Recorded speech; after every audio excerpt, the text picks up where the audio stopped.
Hello and welcome. Today we're going to be doing polynomial long division, which is a really cool trick. So I hope we're ready to fight some crime, and let's get into it. Just to jog our memories, here's an example of regular long division. Let's say we have a number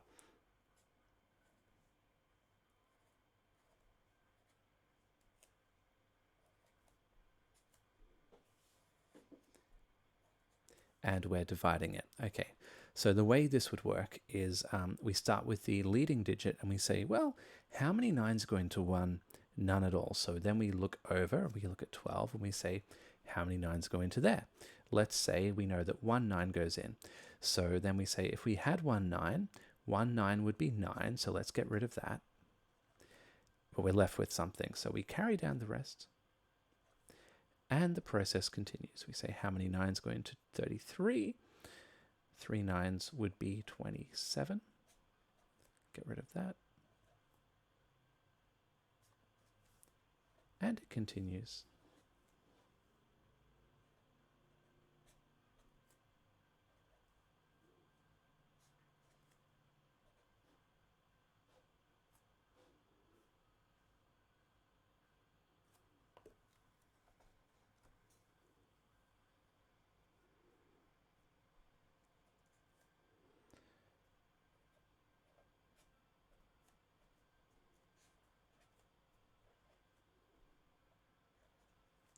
So there we have it.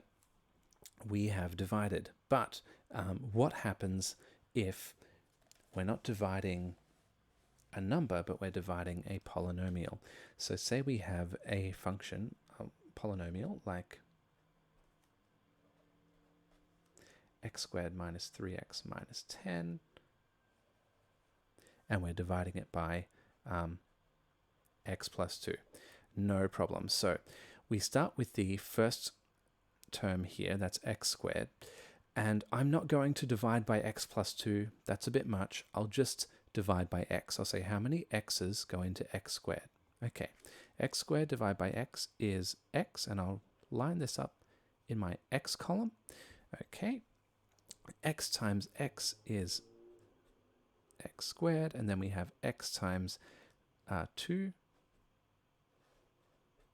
is 2x, and now we subtract that all away. So x squared, take x squared, it goes away. Then we have 3x, take away 2x is negative 5x. Carry down what we have here. All right. Now we say how many times does x plus 2 go into this thing? Well, x goes negative 5 times into there. Then we multiply. Okay, so if you had negative 5 lots of x plus 2, it would be negative 5x. 5 times 2 is 10. So we subtract all of that away. We've got nothing left. So a bonus to this is we can now write our function, our polynomial, as a product.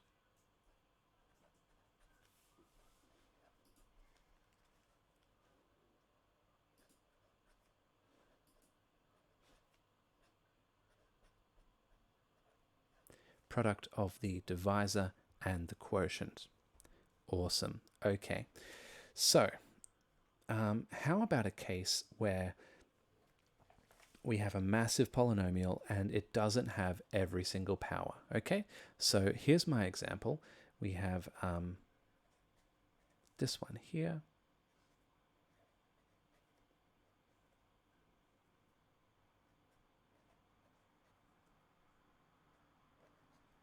And we are dividing it,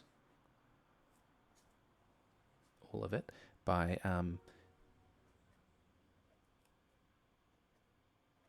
x cubed plus 3. Okay, no problem. So we write out the division. We have x cubed plus 3 as the divisor.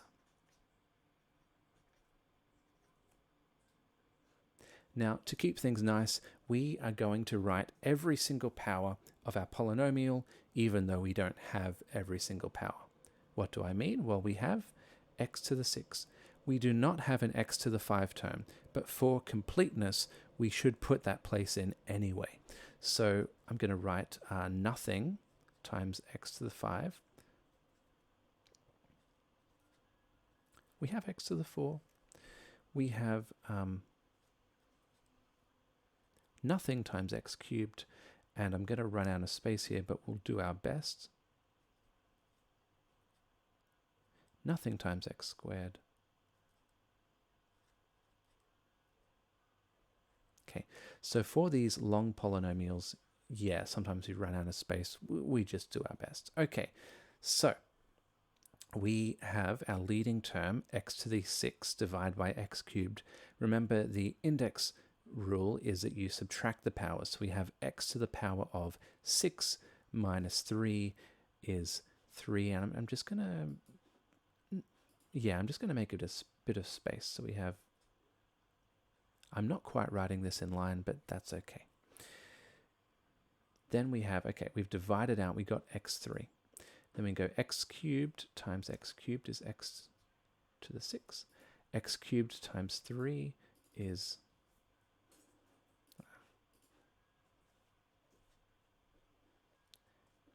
3x cubed, and that's positive 3x cubed. It's a little bit messy, but let's see what we get. Oh, don't do that. We subtract the subtract x to the 6 from x to the 6. That cancels out. We've got nothing there. We've got nothing there. X to the 4, there's no x to the 4 terms here, so I'm just going to carry this down, give myself a bit of space. Then no x cubed, take away 3x cubed is negative 3x cubed. And then we have the x squared term. We're carrying down 6x and negative 9. Awesome. So now we continue on with the next step. So we have 2x to the 4 divided by x cubed.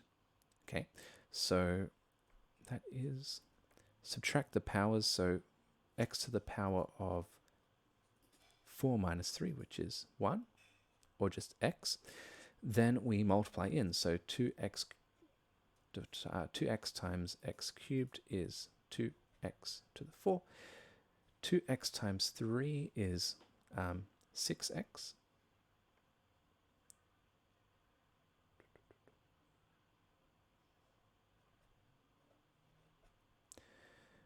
Okay. Now we'll subtract this here. We have this term take itself, goes away. Negative 3x cubed, take nothing, is still negative 3x cubed. X squared is still there. 6x takes 6x, goes away. Okay. So now we have this term here. Leading term is negative 3x cubed. Divide by x cubed is just negative 3. Okay, then we multiply back in. So we have negative 3 times x cubed is negative 3x cubed. Negative 3 times positive 3 is a negative 9. Now we go to subtract, goes away, and we have negative 9, take negative 9, goes away. So that's it. We're done. Now, as a bonus, we can write this out. We can write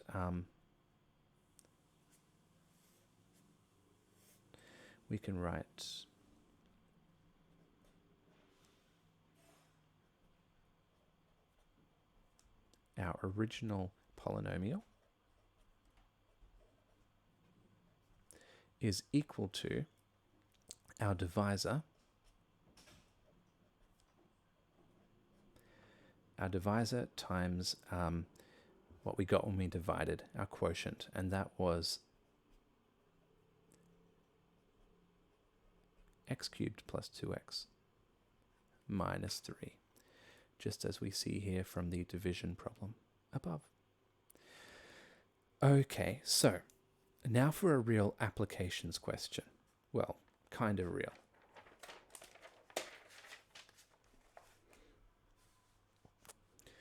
Let's say we need to factorize a cubic expression.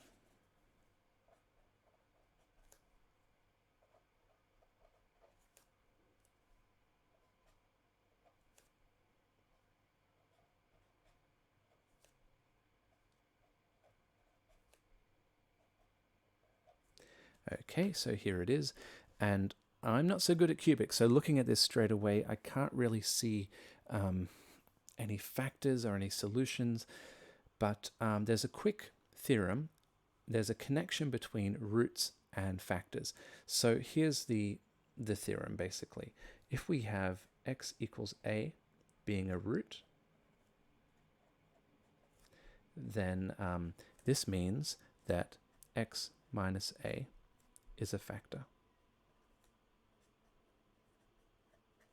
And this goes both ways. So if x minus a is a factor, then that means that x equals a is a root. Now, how can we kind of understand this? Well, imagine we have our polynomial, and our polynomial can be written as x minus a times some other stuff. If we plug in x equals a, then this bracket goes to 0, and by the null factor law, the polynomial will evaluate to 0. Awesome. So what we need to do with this expression here is kind of plug in and guess, right? So let's try a few things. Let's guess minus 1. Well, one thing, we should always guess 0, right? So if we put in 0, we have 0 cubed minus 2 times 0 squared. All of this, whoops, plus 6 on the end, which is non-zero, so that doesn't work so well. Okay, so now we're guessing minus 1. The value of our polynomial will be minus 1 cubed. And I'm just plugging this in.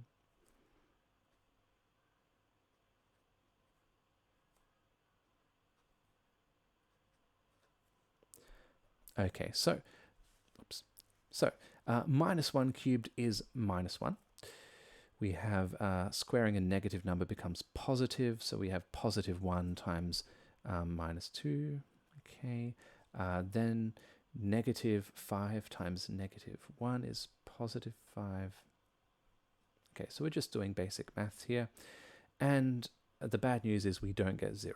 Okay, so we have minus 3 plus 6 is positive 3. Anyway, this turns out to 8, which is non-zero. But I feel like guessing will get us somewhere. Let's try another one. Okay, so we'll guess 1. Okay, so we put this into our expression. We have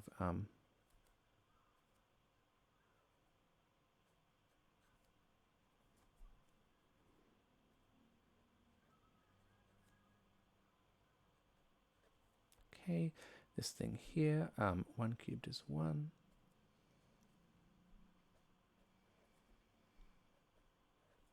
And definitely this is 0. Awesome. So this means, therefore,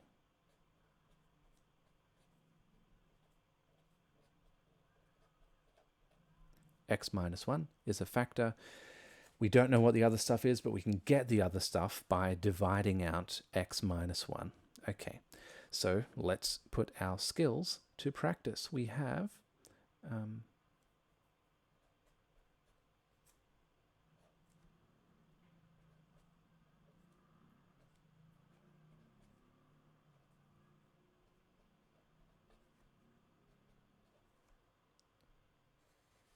this problem here. Okay, so we've done this a few times. We have the leading term, x cubed divided by x is x squared. And then we multiply that back in, x squared times x. We get this one, x cubed, and then minus x squared. Okay. Now we're subtracting this away. X cubed minus x cubed, it goes away.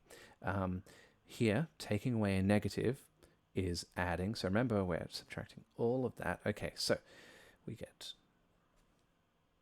Okay, now we bring the rest of it down.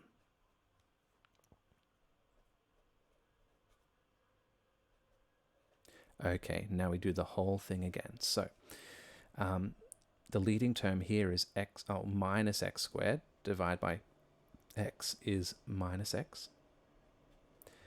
And then multiply that back in.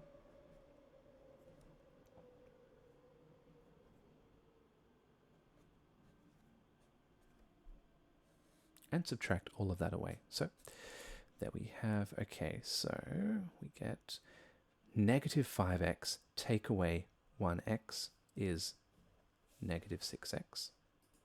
Carry this down. And then finally, negative 6x divided by x is negative 6. And then multiply that back in. Negative 6 times x is negative 6x. Negative 6 times negative 1 is positive 6. And we can see here that when we subtract all of this away, it will all cancel out, and we are done. Okay, so we've divided. The question was to factorize. So we can write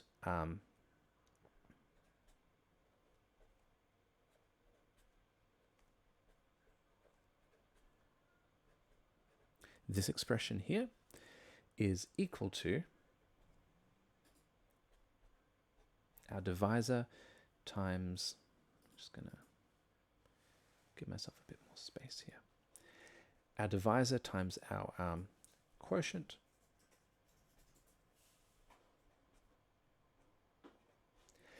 Okay, so like I said, cubics are hard. We guessed, we substituted and guessed, found one factor. There it is.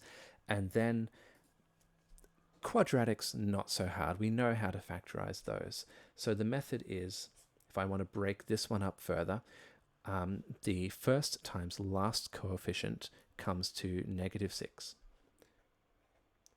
So I want two things which multiply together to give negative 6. The middle expression is negative 1. So I want two terms which add together to give negative 1. So I think about it for a bit, and I think, hey, if I have negative 3 and positive 2, that will satisfy my conditions. So I can break this quadratic form down further. We have x minus 1, our factor from before, and this breaks into x minus 3 times x plus 2. And if you multiply this all together, it's a lot of work, but you do get the original thing here. Awesome. Okay. So I hope you had fun in this session. We just practiced some polynomial division and factorization. Practice, practice, practice. And that's it. Have a good day. Bye.